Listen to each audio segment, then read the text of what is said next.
Welcome to our Priya home kitchen. Today என்ன பார்க்குறோம் அப்படின்னா, எனக்கு பேபி பிறந்து 6 மந்த்து கம்ப்ளீட் ஆகிடுச்சு. ஸோ அதோட ஃபுட் ரெசிபிஸ் இனிமேல் நம்ம வீடியோவில் நம்ம சேனலில் அப்டேட் பண்ணலான்னு இருக்கேன். ஸோ ஃபஸ்ட்டு வந்து பார்த்திங்கன்னா ராகி பால் தான் கொடுக்கணும். இதுதான் சாலிடு ஸ்டார்ட் பண்ண போகிறேன். ஸோ மார்னிங்கே கோயிலுக்கு போயிட்டு லைட்டாக பொங்கல் ஊட்டியாச்சு.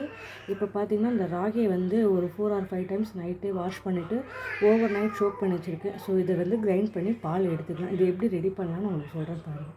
நெக்ஸ்ட்டு இந்த ராகியெல்லாம் வந்து பார்த்திங்கன்னா ஜாரில் தண்ணி ஊற்றாமல் ஃபஸ்ட்டு கிரைண்ட் பண்ணிக்கோங்க. அப்போ தான் நல்லா அரையும். அதுக்கப்புறம் தண்ணி ஊற்றி அரைச்சி இந்த மாதிரி ஃபுல்லாக கிரைண்ட் பண்ணிக்கோங்க. அப்புறம் வந்து வாட்டர் ஆட் பண்ணி கிரைண்ட் பண்ணிக்கோங்க. ஸோ ஃபுல்லாக கிரைண்ட் பண்ணிட்டு பால் எடுத்துகிட்டு உங்களுக்கு காட்டும். வந்து நம்ம ஃபில்ட்ரு பண்ணி ராகி பால் எடுத்தாச்சு. ராகி பால் எடுத்துகிட்டு அடுப்பில் மினிமம் ஃப்ளேமில் பேன் வச்சு பாலை ஊற்றி கூழ் ரெடி பண்ண போகிறோம். நல்லா ஃபில்ட்ரு பண்ணி எடுத்துக்கோங்க. மினிமம் ஃப்ளேமில் பாலை வந்து நம்ம கஞ்சி ரெடி பண்ண போகிறோம். எப்படிங்கிறத உங்களுக்கு காட்டுறேன். முதல்ல நம்ம மினிமம் ஃப்ளேமில் கலரும் போது அது பார்த்திங்கன்னா கொஞ்சம் கொஞ்சமாக கட்டியாகும். அதை கைவிடாமல் நம்ம கலக்கிக்கிட்டே இருக்கணும். ஏன்னா பபுள்ஸ் வந்துருக்கு. நல்லா இந்த மாதிரி கிளறிட்டே இருங்க. கிளற உங்களுக்கு பார்த்திங்கன்னா நல்லா திக்காக வரும். உங்களுக்கு ஒரு கூல் கன்சிஸ்டன்சி வரும். உங்களுக்கு நல்லா திக்காக வந்துடுச்சு. நல்லா கிளறிட்டே இருங்க. உங்களுக்கு நல்லா கிளற நல்லா திக்காக வந்துடுச்சு உங்களுக்கு. அதுக்கப்புறம் அதை எடுத்து நம்ம பவுலில் போட்டு தம்பிக்கு கொடுக்கலாம்.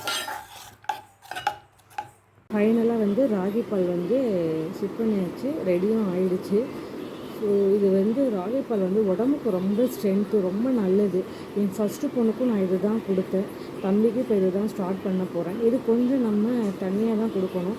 இவ்வளோ எடுத்துவிட்டையுமே ஃபஸ்ட்டு ஸ்டார்ட் பண்ணும்போது குழந்தைங்க வந்து இவ்வளோ சாப்பிட மாட்டாங்க. ஒரு 3 ஸ்பூன் 4 ஸ்பூன் அந்த மாதிரி தான் சாப்பிடுவாங்க.